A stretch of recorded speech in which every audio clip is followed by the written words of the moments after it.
Okay. All righty. It's a different kind of story tonight.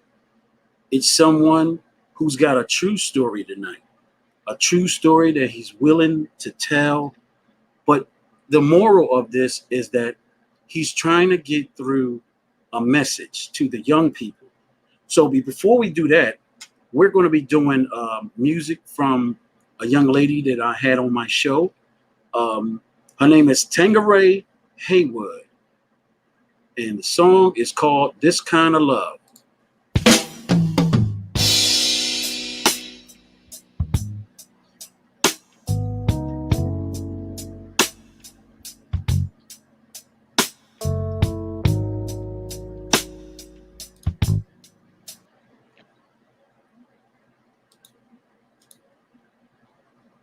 All righty. So, had to just give y'all a couple of them right there. Um, Now it's to Eli Dixon. Okay, let me give this quick synopsis of this guy. Eli Dixon from Cleveland, Ohio. He went to the Golden Glove Nationals and made it in the Olympic boxing team, won a silver medal, was ranked the number 2 boxer in the country at the time, turned pro in 1990. Sparring partners like Mike Tyson for 5 years, fighting fighters like Bone Crusher Smith, Andrew Golota, Jimmy the Thunder Lattimore Klitschko, and he went to fight in the WBC Intercontinental title in London, England, and retired in 2007.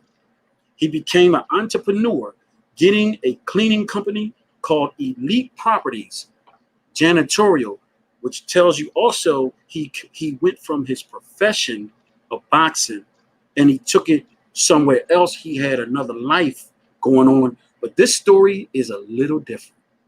This story has him telling a story, a real story.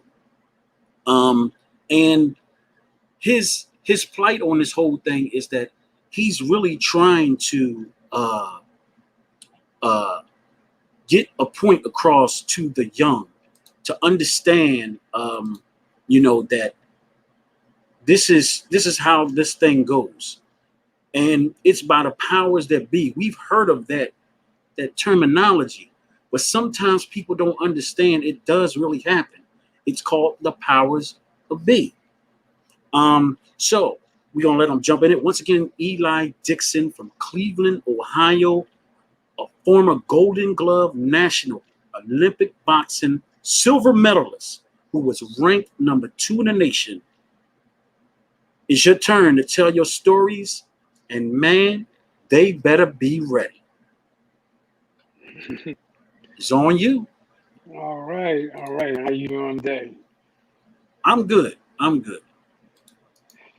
Yeah, I'm glad to be on your show because this has been on my heart for a long time. Coming up as a amateur fighter and then turning pro and seeing the things I saw, it was difficult in the beginning, but all praise be to Allah gave me the strength to, get through it. And I had to deal with a lot of things. I had to deal with, different people and dealing with my manager and my trainer at that time. But I got through it. And I just went along with the plan and was doing what I needed to do to make it and was trying not to rub nobody's show, try not to rub somebody the wrong way. And it worked out for me, even after my career. I feel I feel good because I didn't get hurt in the game. I'm able to talk decent where people can understand what's going on. And hey, I can never thank Allah enough for this. Can you? Okay. Okay. All right. Yeah. No, I kept myself on mute, so I Okay. wouldn't make any noise, and then you can go ahead and do what you do. Okay. So keep the story going. I'm tagging you and all that. So just keep it Okay. going, and I'll just Okay. interrupt when I can. All right. So, it started back in 1990. I had was, well, it was before 1990. I was still in the Olympics in 1989, and I was thinking about going up for the 92 Olympics. And actually, at that time, De La Hoya was coming up. At that time, he was a young guy. And what happened was I went to camp. Richard Cicchetti asked me would I like to go spar with Mike Tyson. I was like, oh yeah, man, I would love to do that. So he said, well, okay, I'm gonna fly you out there, and we're gonna go ahead and see what you got, because he wanted to sign me.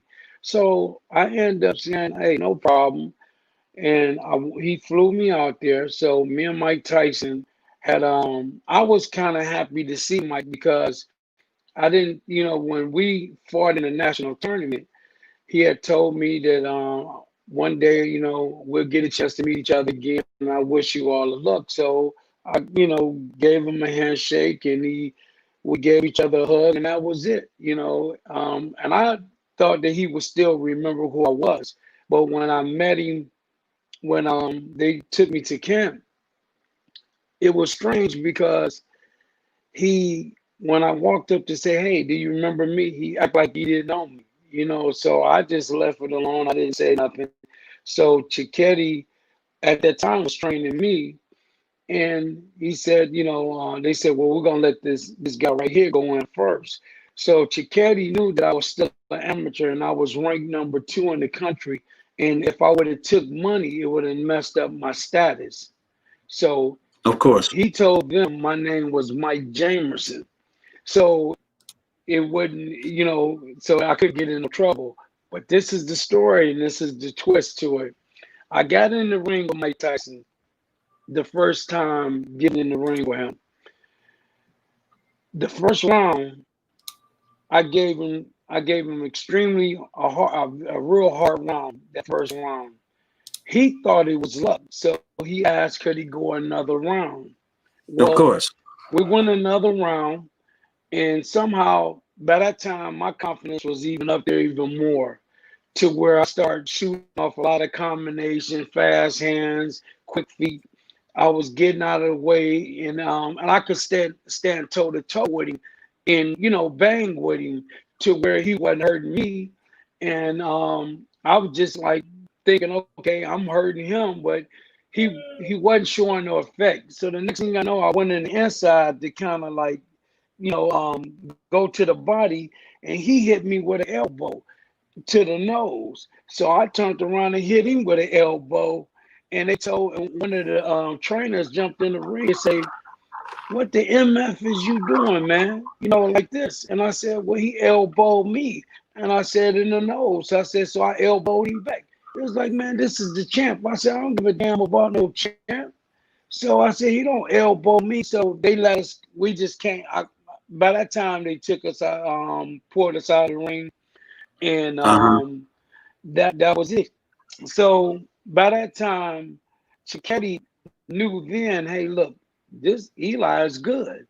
So somehow it got linked back to amateur. And that's how I end up turning pro. So at that time, Pat Nappy was the head trainer. He said, Eli, I wish you would have told me that you was going to spar. And I said, well, I just only sparred with him, but that was it. He said, no, somebody told us you took money. So that messed up your amateur status. Of course. So that's the LeBron James effect, that right. you got a gift. And okay, I got you. Right. So what I did was I went back home and I talked to my brothers and I talked to my mother, and I said, look, you know what, I'm just gonna go ahead and turn pro. So he said, okay, that's cool. And I went to Cicchetti told me to meet him at his gym. At that time, he wanted me to sign a contract. And at that time, I was kind of trusting because I figured, I'm a good heavyweight, man. So I'm not going to have no problem, and I just was taking it for granted. This guy was going to be pretty honest with me. Well, he told me that he was calling Larry Holmes because he wanted me to talk to Larry Holmes to say, hey, look, I got this fighter named Eli Dixon. I just want you to let him know what's going on. But at that time, he called Larry Holmes, but he didn't answer the phone. So I just kind of like, played my cards, and I end up signing a contract. And next thing you know, I But was that's on like a my way. preliminary. That was like a preliminary thing of them, Right, kind of coming to you. Okay, we right, rocking with you. right, Okay, I right. got you. So at that time, next thing I know, I'm going to camp with Mike Tyson. And I ended up going to Vegas. And next thing you know, man, I got there.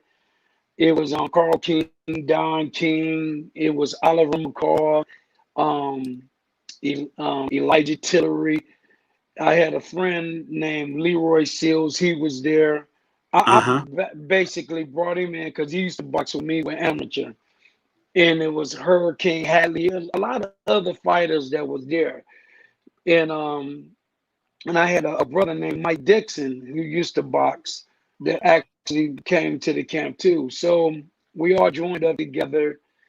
And when I got the first time I ever got in the ring, I mean, not the first time, this is the second time I got in the ring with him, man, I went all out. And next thing you know, from that point, it was on because right after I got done that first round that I boxed him, they told me to come out. So Wow. I'm thinking like, what's wrong now? They just said, no, we're gonna put in somebody else. So they put somebody in that he could knock out. He could knock me out. So that kind of just like got him discouraged because he knew who I was, and we was beefing ever since that. But by that time, Mike Tyson, I think to make the story so you can understand it, the time that we went to camp that first time, Yeah. everything was fine. And then years later, I did like 3 or 4 years in camp with him, and then that's when he had got into that situation with Desiree, that girl about the rape thing, and he went to jail. The next time I Yeah. met Mike again is when he ended up coming back. He got out of jail, and I had my second boy, so I didn't get a chance to see him being born.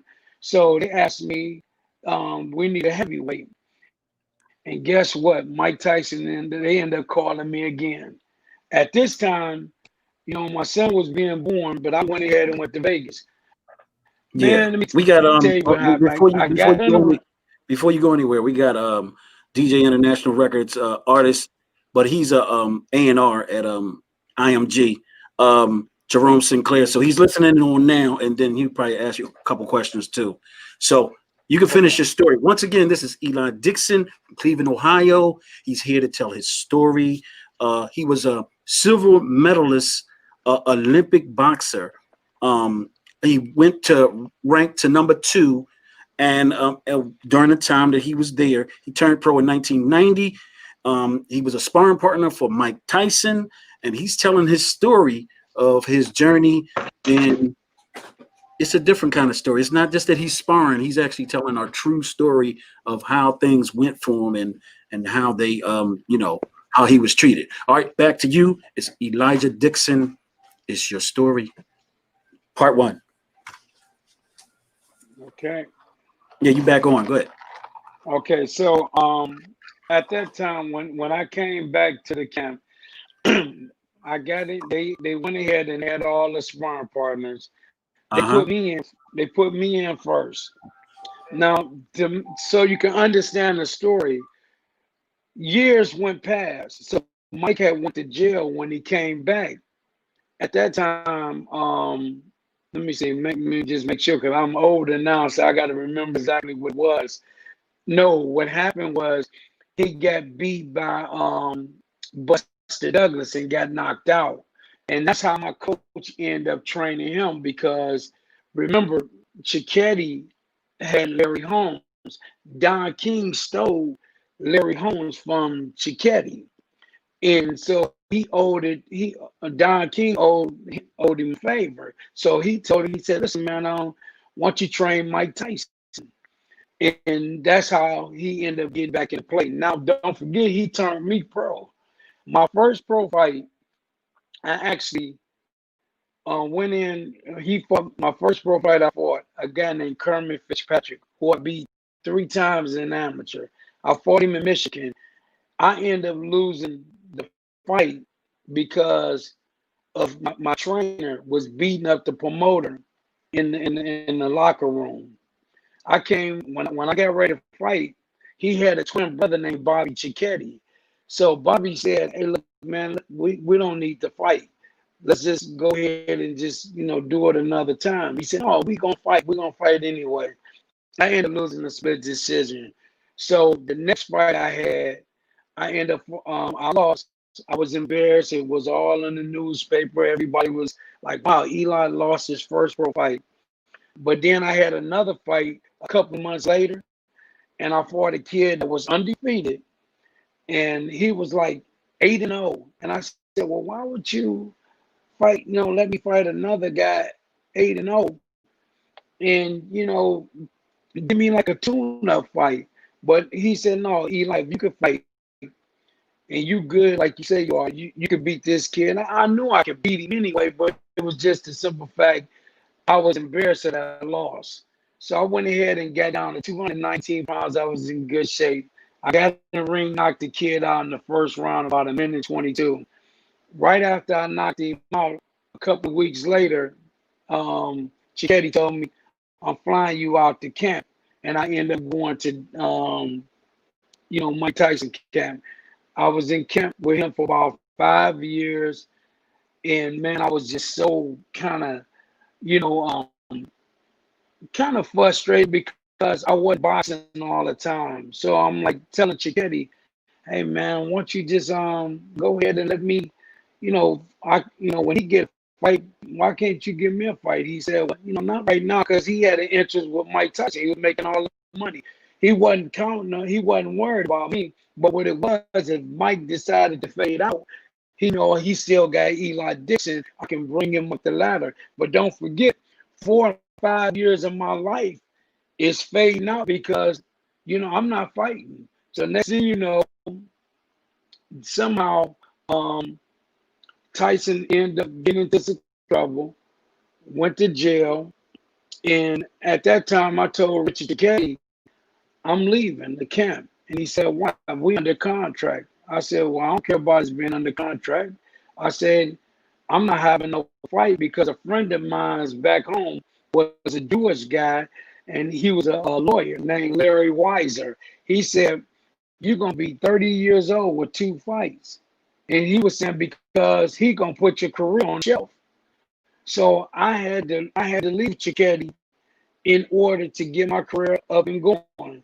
And that's what I did. So by that time, I ended up being, So you saying they were purposely stalling yeah, the you whole time. It just because, the whole time? They're just right, stalling you because they know that, wait a minute, this guy possibly could do right. some damage. But remember, that's a political thing you playing at that point, which politics plays a lot in everything of entertainment. That's right. But go back to you. Okay, and then and in the process of that situation happened, Don King had one day saw me and Mike box, and Mike told me it was another time we fought, and he didn't look good, and he said, "Give me somebody else." And Don King happened to look. He said, "Wait a minute, hold up, keep him in there." And Don King said, "No, I told him to get out." And Mike Tyson said, "Who paying you?"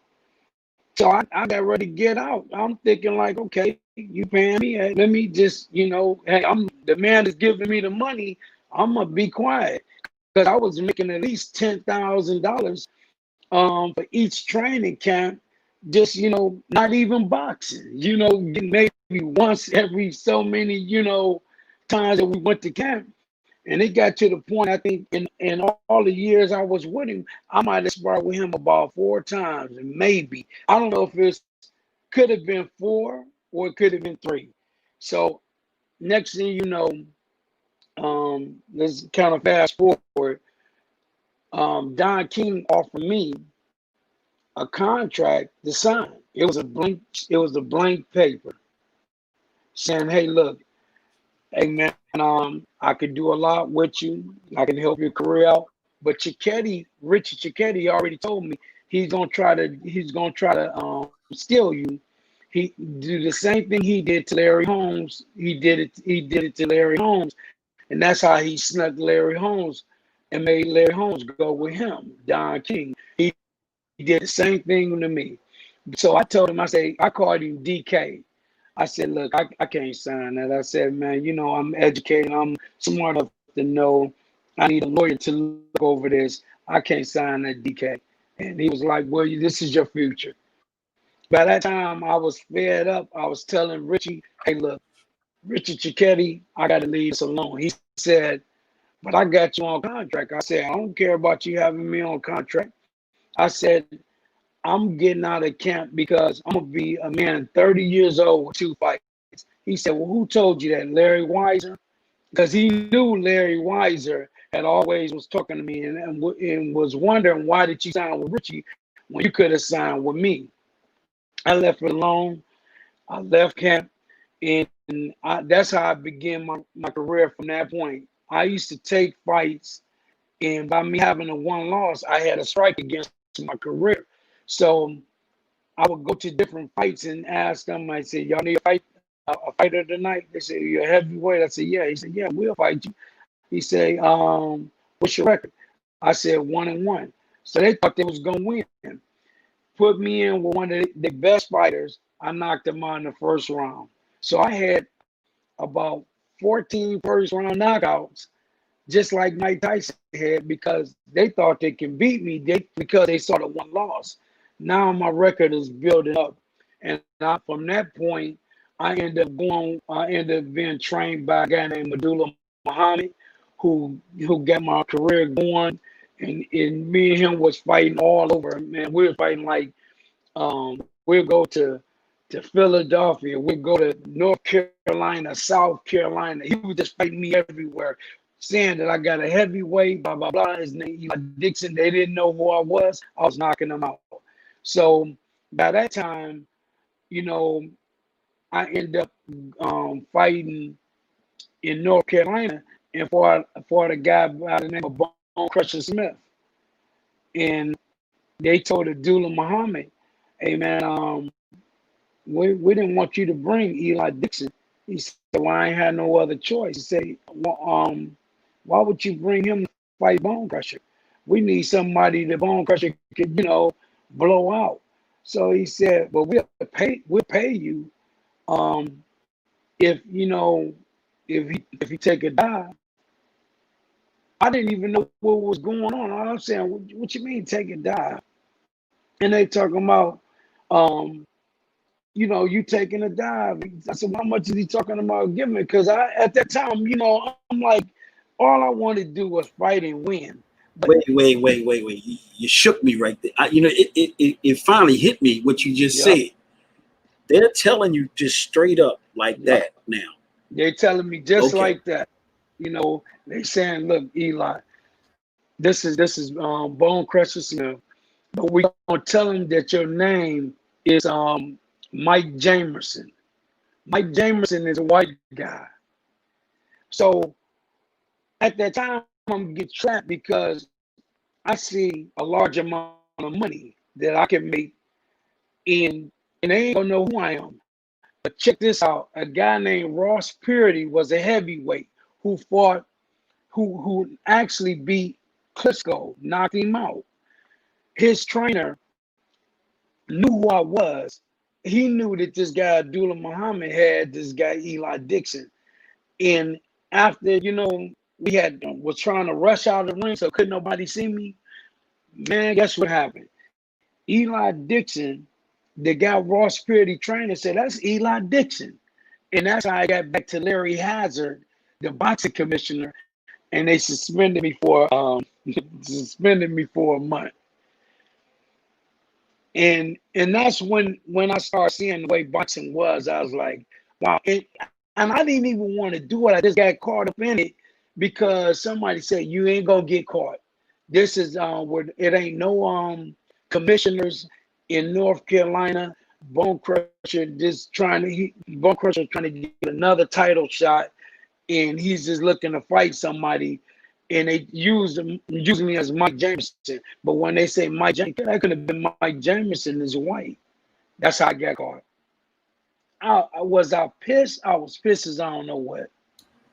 Yeah, I mean, this is stuff that we kind of saw a little bit in the movies a couple times. Yeah. And then here it is, it's on your doorstep. And, you know, yeah. in which I always tell people all the time that, sometimes it's just by the powers of be.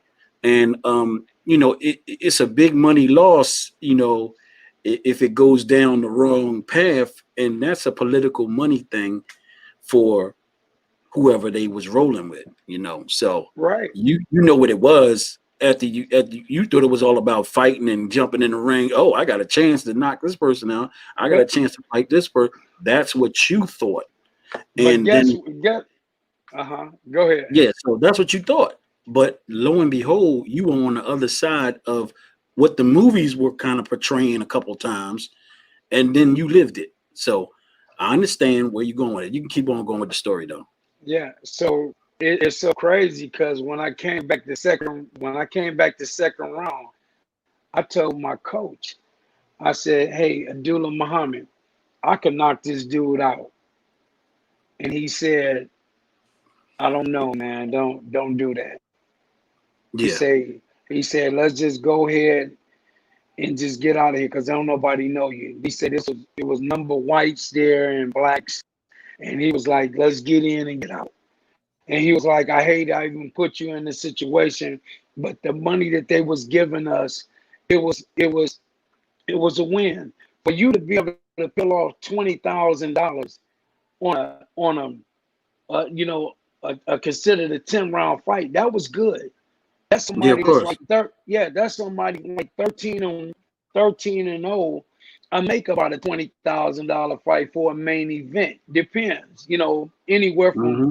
13 or 14 or maybe 15,000, but I got 20. And I went ahead and that was that, but I was disqualified.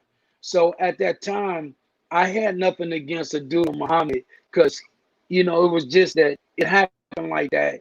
And like I said, when people struggle, you don't know what you're going to go through. You just going to go through it no matter what. So I went ahead and just say, hey, that's just that. Next thing I know, I go back to camp. And I tried, somebody talked him into having me to go back to Mike Tyson camp. This is when he just got out of jail. So I met a guy named, his name was Jim Westmoreland, white guy. And Uh-huh. he was under Don King and them. Mm-hmm. So what happened was I had told him, I said, man, I'm looking for a manager and a promoter. And he said, well, just give me your number. We'll see what's going on.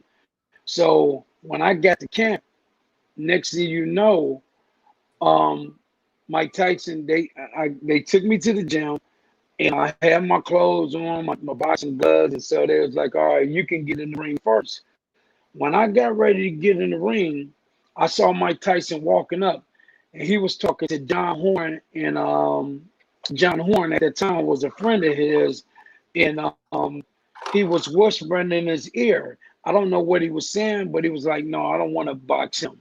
So one of them got in the ring, Roy Holloway got in the ring and told me, he said, Eli, you need to come on out. So another guy, Crocodile, was Mike Tyson, like you remember like Angelo not Angelo Dundee, but remember the guy that used to be with Muhammad Ali, that used to say, Rumble, young man, Rumble, Boudini Brown.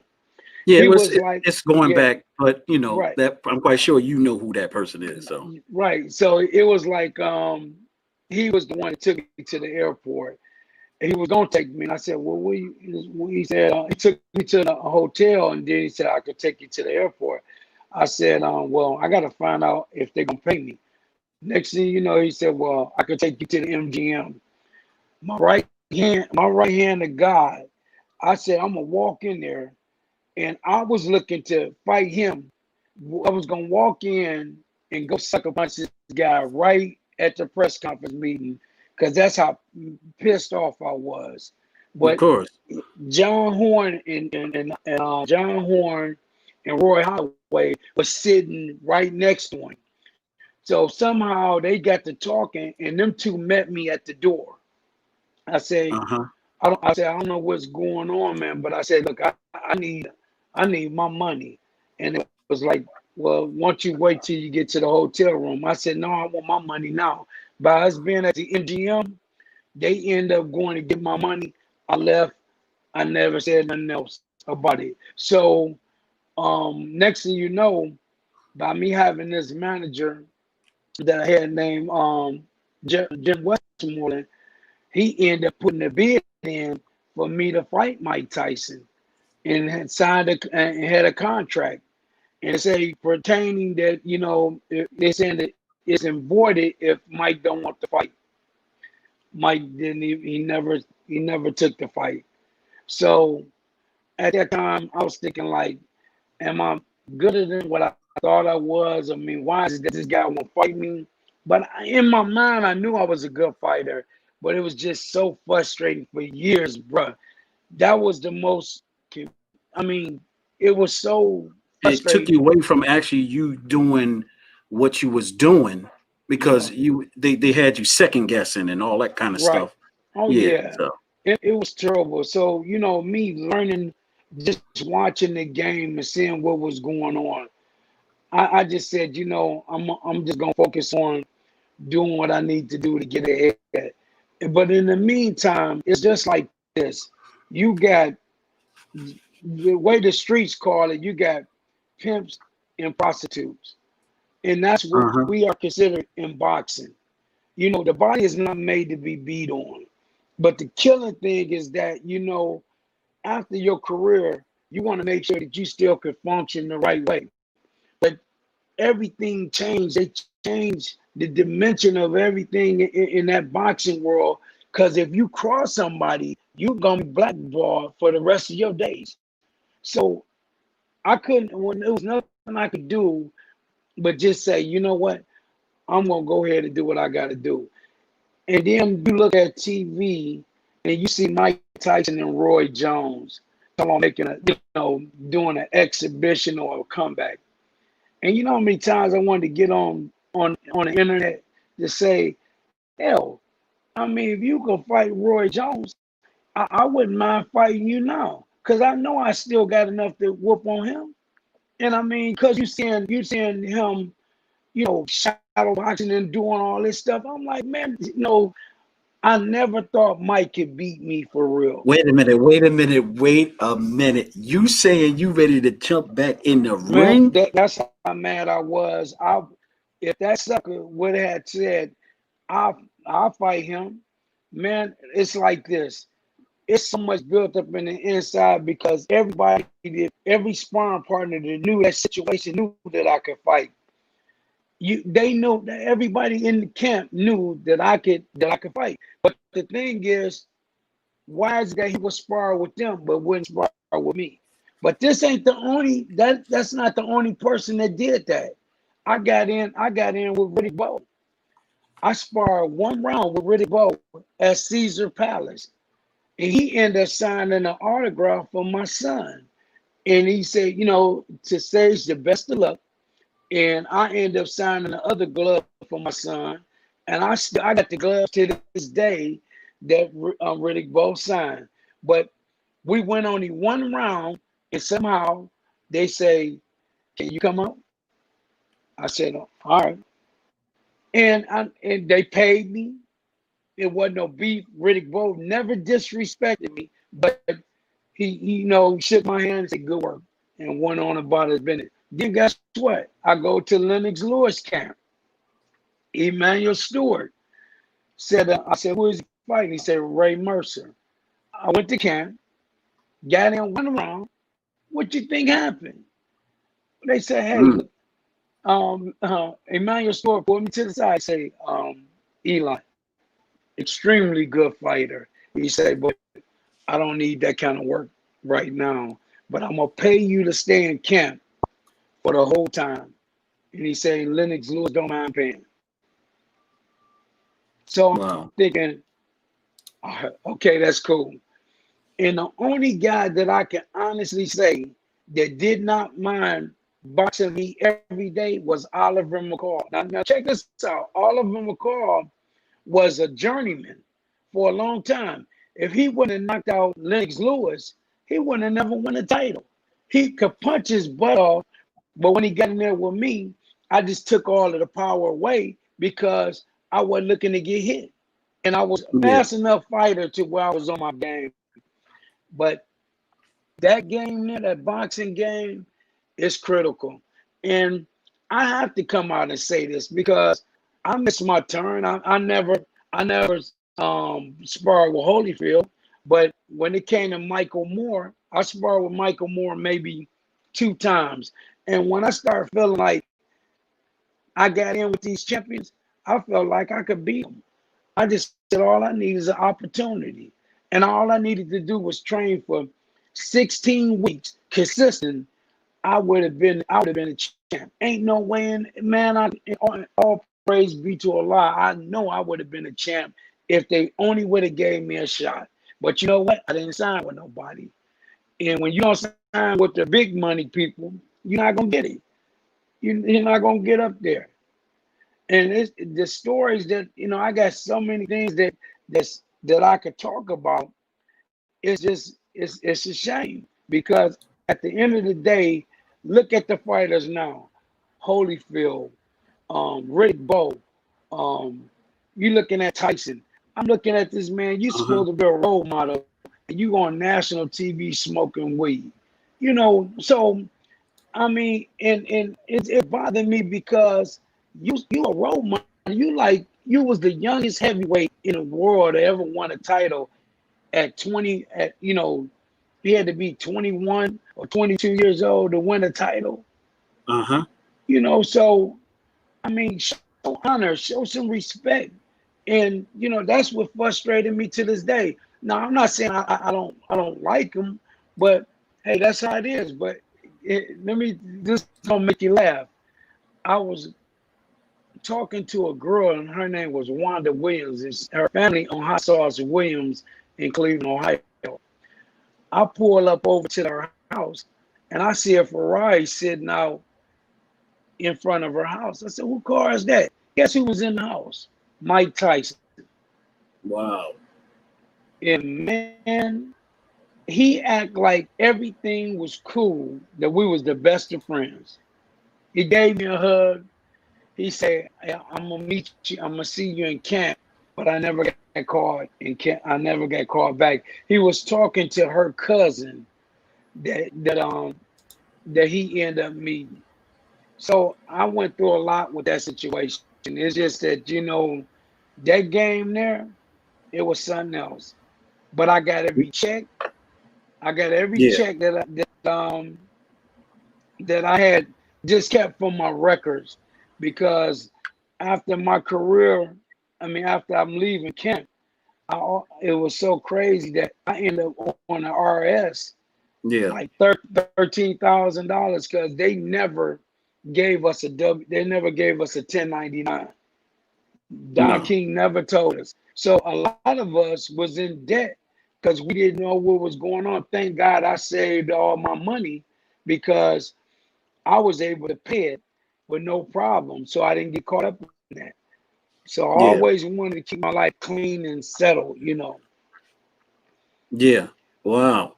So once again, this is Eli Dixon. Elijah Dixon is his full name, from Cleveland, Ohio.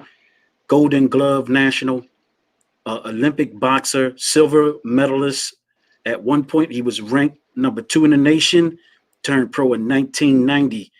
Mike Tyson, he sparred Mike Tyson for 5 years, fighting fighters like Bone Crusher Smith, Andrew Galata, Jimmy Thunder Lattimore, Klitschko, and he went to the WBC Intercontinental title in London, England, and retired in 2007. He's here to keep telling his story. So now, by that time, I got away from them. and it was time for me to try to build my career. Well, I was 13. I was 13-1. They asked me, Eli, would you like to fight for the WBC Intercontinental title? And I said, where? Over in England. I said, no problem. So my manager at that time was named Jeff. I mean, my manager was Jim Westmore. He had told me, said, well, by that time I went to another coach named Romeo Connor that was really a good guy. Taught me, he would get up and go running with me and everything. So the guy, Westmoreland, told me, we can't take your coach. Only me and you can go. And I said, that don't make sense. I said, this man been training me the whole time. Why should I not take him? I feel comfortable taking him. They said, well, they only gave us 2 plane tickets. So I'm saying, so you didn't want to pay for your plane ticket and you still getting paid for the fight? He said, well, if we win this, we're going to be in big money. So when soon I got on the plane, next thing you know, I ended up doing, you know how long it takes to get to London? Right after I got off the plane, we looking at it, if I was on there for like 12 hours, it was like a long time. I went right to the hospital to take a brain scan, and they do evaluation on your brain to make sure you're okay. And I ended up doing that. And by the time I got done with all these tests, they was calling me to say, hey, look, they want you to show up and you got to hurry up and get here because you brought the next guy up getting ready to fight. I got there. I didn't even get a chance to warm up. It was like I had to put my hand wraps on. I had to get my shoes, my cup, my boxing stuff, and enter the ring. Man, I went like 9 rounds to where I was so exhausted and tired because of flying on that plane and then just getting off and going right to the fight. I ended up losing the fight because I just didn't come out because I was that tired.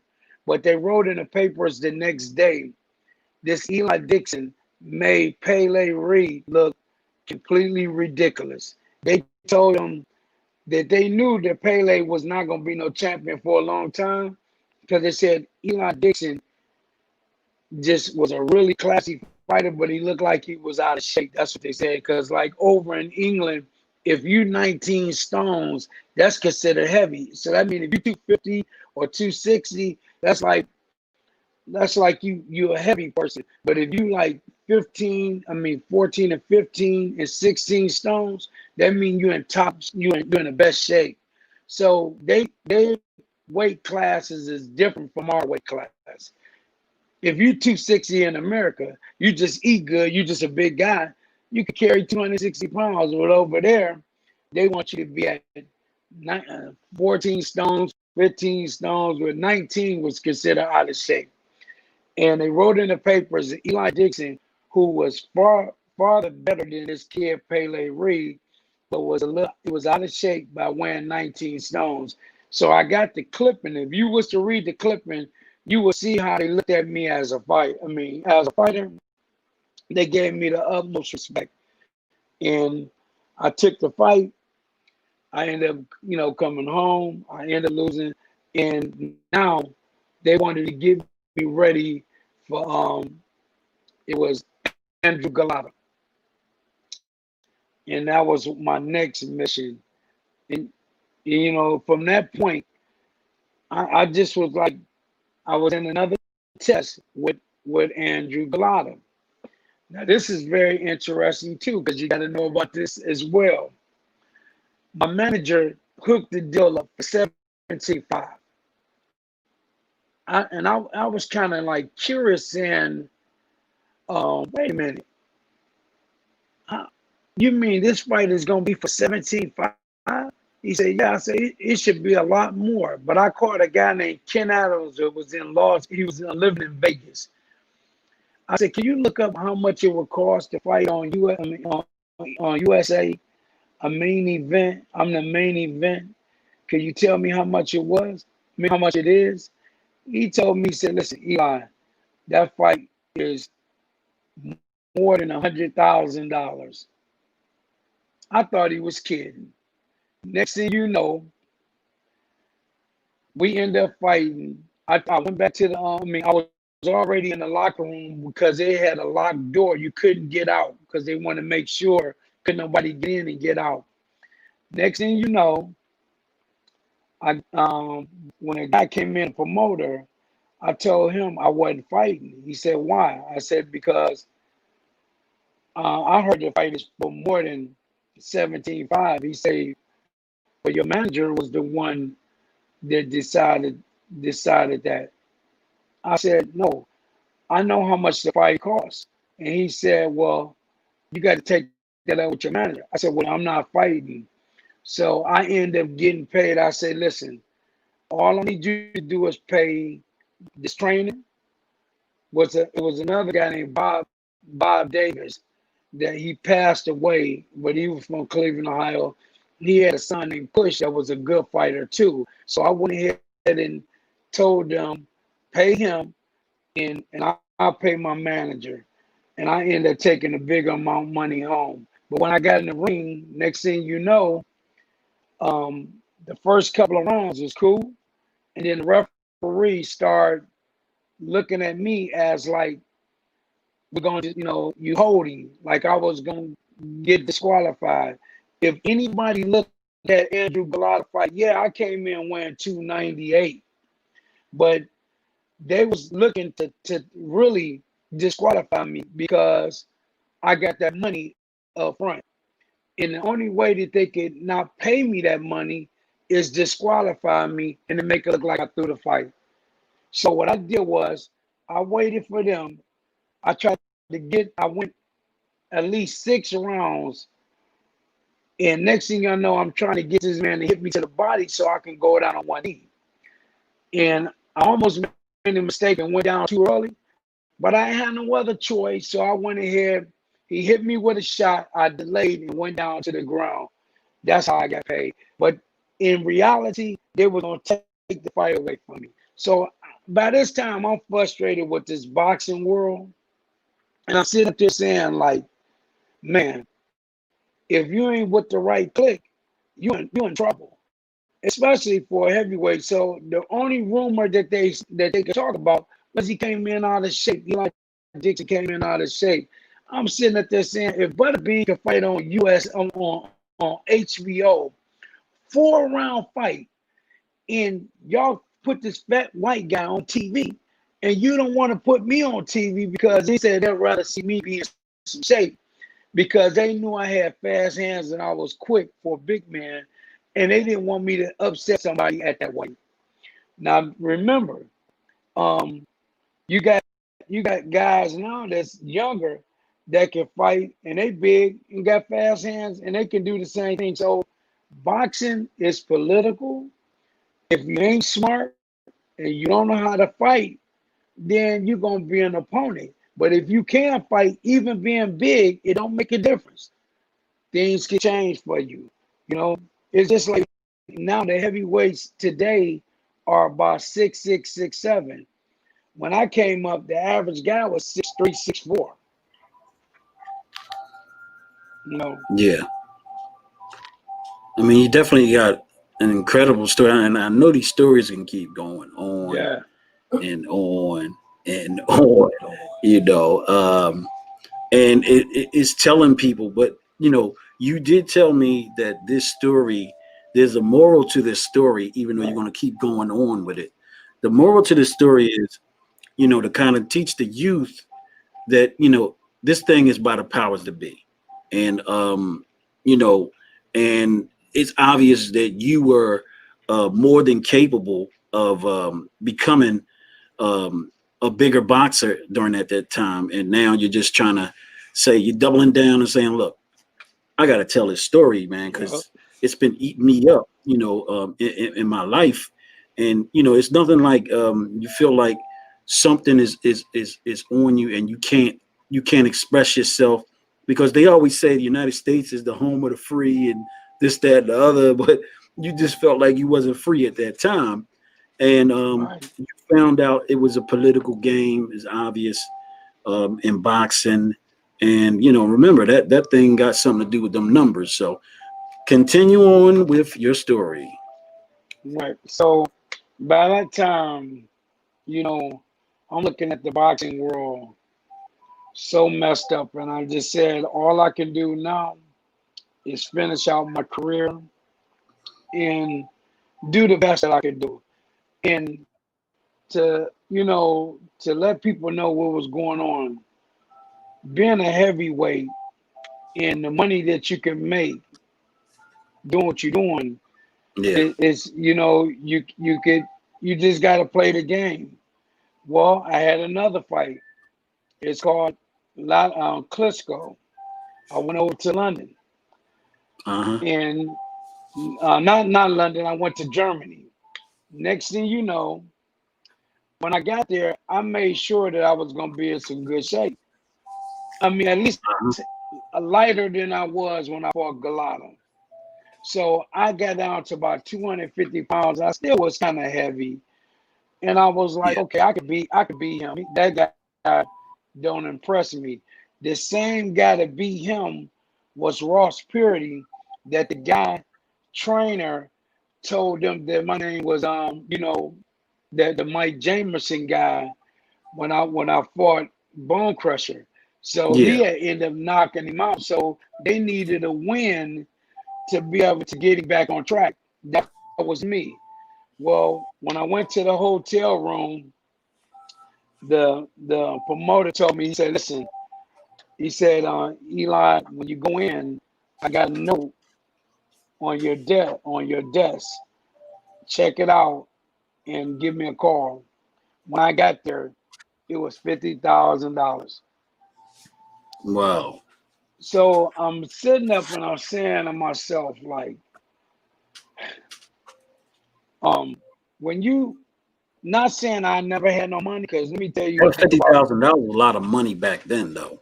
right, it was a lot of money. So check this out. My mind saying, I know what I gotta do. I'm gonna play the game and keep my mouth shut so I can go ahead and just leave it like that. I took the money because it was on the desk in my room. I couldn't say nothing about it. I mean, I think they already knew how good a fighter I was. And Uh-huh. if you look at any of these fights, you can tell what's going on. I ain't gotta say nothing. Just look at them. Just look at them. So, Yeah. and that comes from having skills and knowing what you can do and how you gonna go about doing it. So after that fight, we shook hands. I picked him up after the fight to let him know congratulations. And I went on with my career. Never said nothing else. So I figured, hey, I'm just gonna keep doing what I'm doing until I retire. But the catch is this: I wanted to make sure that I said it when I started boxing. I said I ain't never gonna lose over 10 fights. My mind was already in that mode to say I'm not going over 10 fights. And if you look at all the other champions, like um, Michael Moore lost 4, Holyfield lost 9.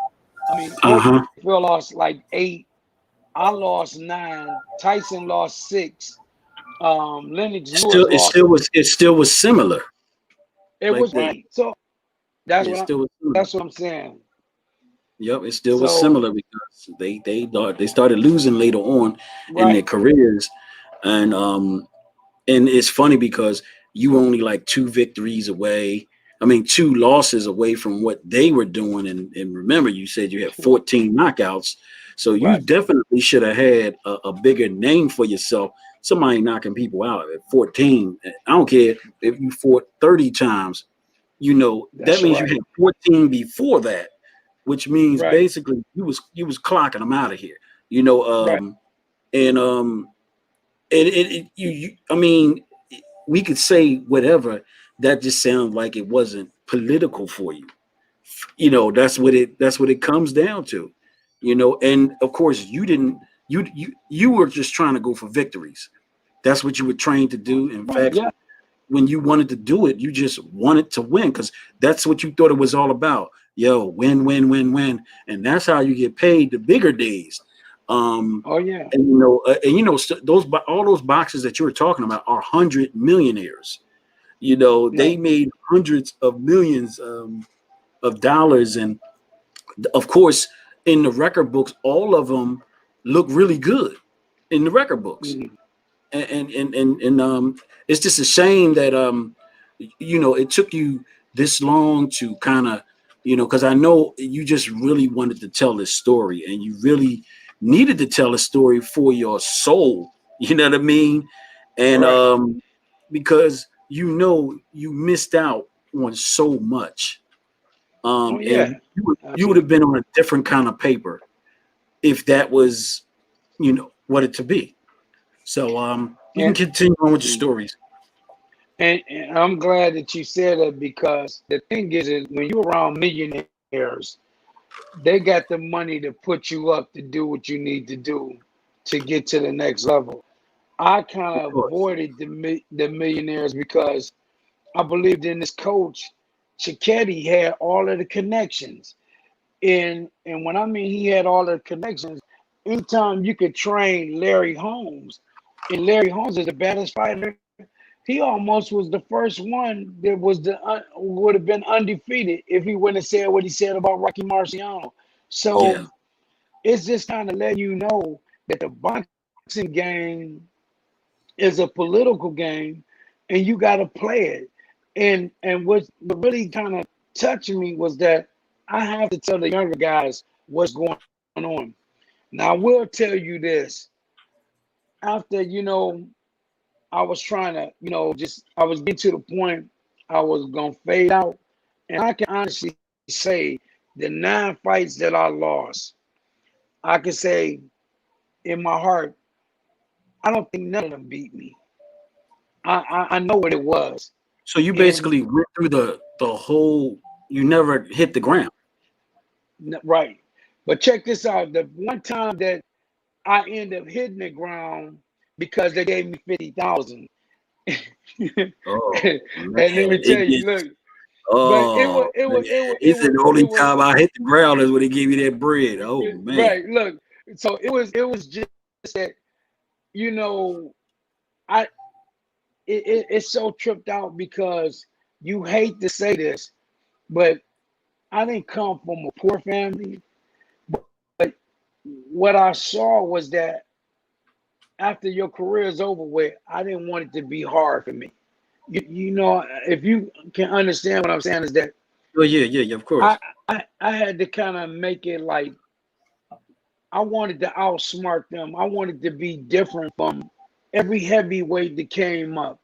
Now I might not have the millions, but I'm set. I'm set in my way. When I turn 55, I can sit back and I can, really look at how my career can go on because now I'm in the gym helping other kids and teaching them Yeah, that's the how, moral of this story is that you didn't do it in vain. Because right. the vainness would have been what was still would have been eating you away. And some people can fight through, whatever it was at the time. And you still went on to say, you know what? I found out in a different way, but guess what I'm doing? I'm still helping because your humanitarian input really is the most important thing to your life. So Right. you all people always talk about oh, I'm this and I'm that and I'm this. Actually, what you give back is what God really judges you on. Because it's we've all seen people on the corner with no money. We've all seen people um, and literally, and they look in a disarray, and you don't know how they even got there. You're like, how did they get homeless? How did they do this? You just never know where the journey had led them to get to that point. I was looking at this Absolutely one right. thing off little, but he's an athlete.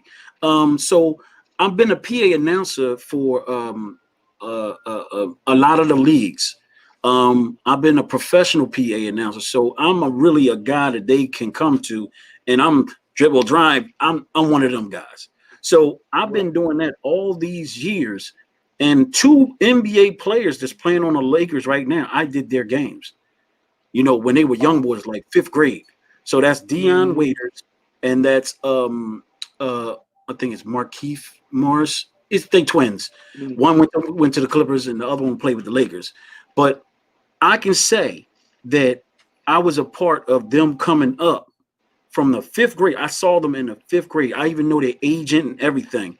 And I can truly say that I gave back. So what you're doing is exactly what I was doing and what I still do, because they still holler at me about doing the Catholic schools and stuff like that.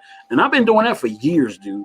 Years. And it's just, it's a wonderful thing, because out of all of those kids, now you got your Facebook back, you can put them on there, you get to see their progress, and that's all I cared about, was to see them actually grow, to see them actually become, something. Even if it wasn't basketball, I actually see that.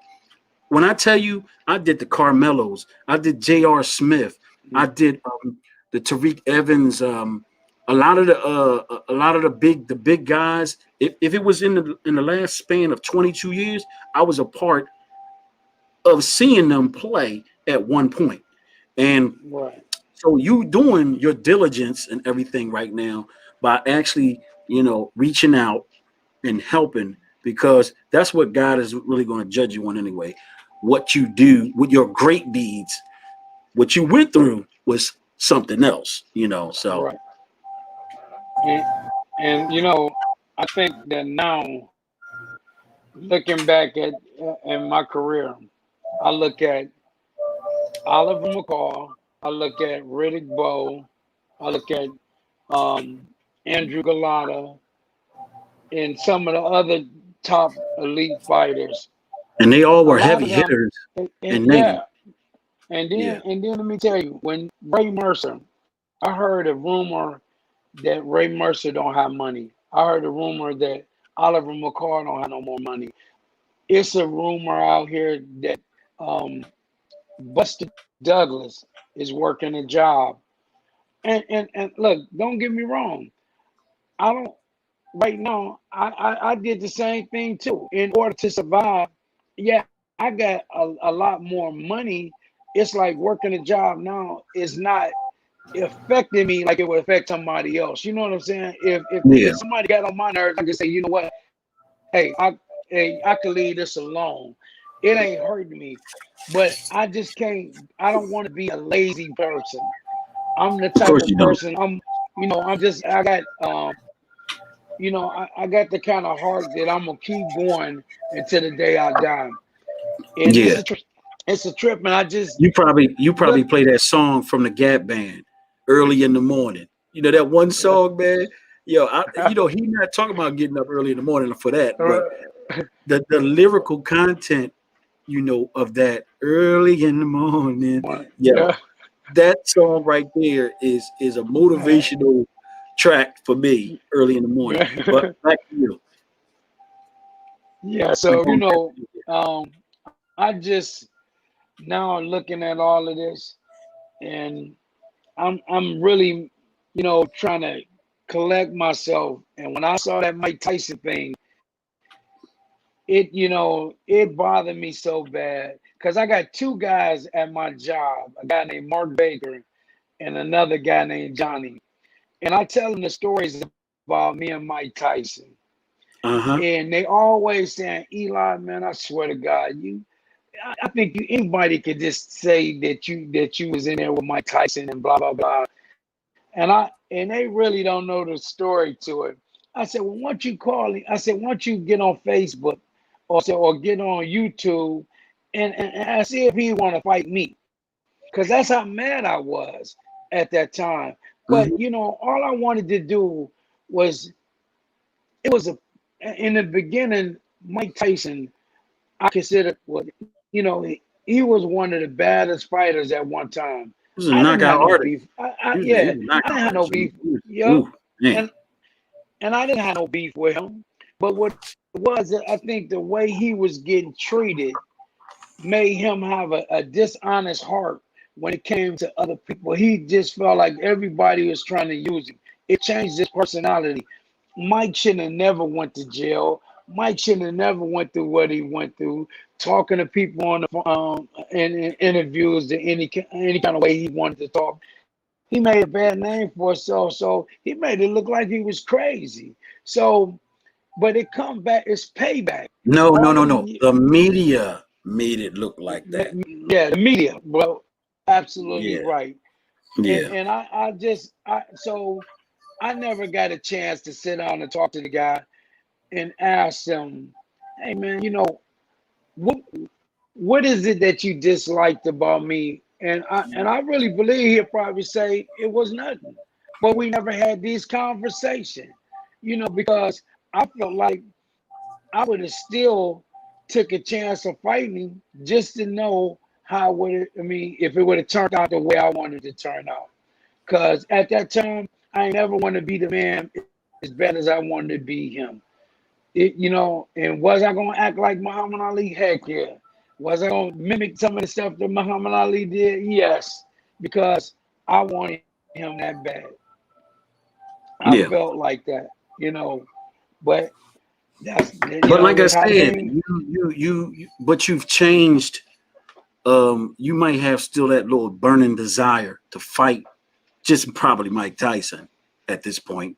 Um, but the point is, look what you did. You bred two other young cannons. You just named them. So you're actually living out your life through another image. And I'm right. quite sure, that right there is actually better accomplishment than what you was doing. Because some people just never reach back. They get where they go and they never look back. They have no loyalty. They never look back.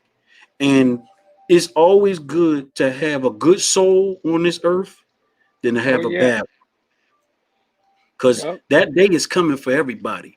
We all gonna leave this earth. And when you leave this earth, you gonna meet the creator.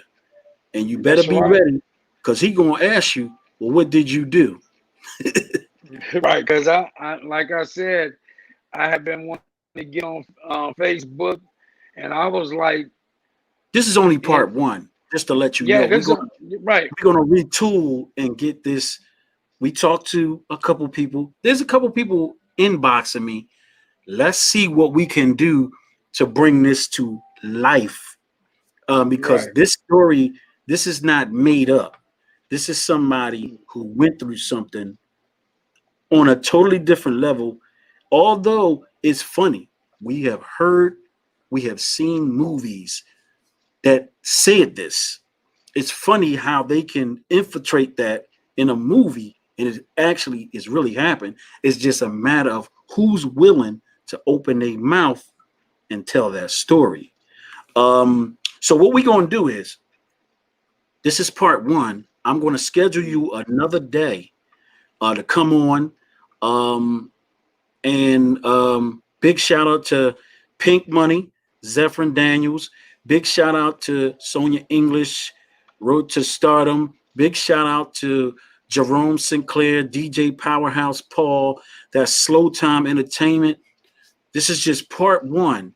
So what I'm gonna do is, you leave your handles, get whatever you want to get off. We gonna go back off about 5 minutes. So just let it ride. Round one. That's what we're gonna call this, round one. Wrong one. Yeah.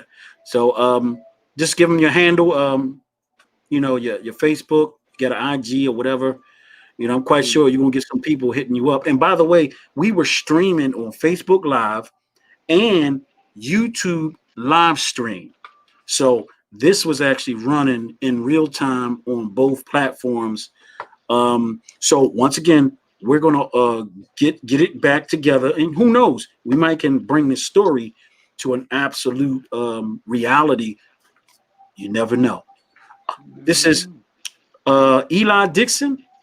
He's from Cleveland, Ohio. He was a Golden Glove nationalist in Olympic boxing. He was a silver medalist, ranked number 2 in the country, turned pro in 1990, sparred with Mike Tyson, and for years he fought fighters like Bone Crusher Smith, Andrew Galata, Jimmy Thunder Lattimore, Klitschko, and went to fight for the WBC Intercontinental title in London, England, and retired in 2007. Round 1, we'll see him again. I'm going to get this up and get it running. It's Elijah Dixon. Deuces, people.